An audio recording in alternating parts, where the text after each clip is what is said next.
असां उतों शांत जापदे साडे अंदर लगदी जंग सानू चुप छपीता वेख के पे आखण लोक मलंग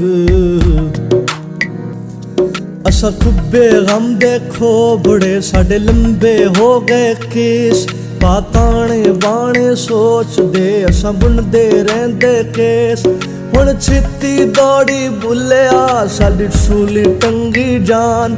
तेनू वास्ता शाह अनैत दा ना तोड़ी साडा मान असां पैरी पाले घुंगरू साडी पावे जिंद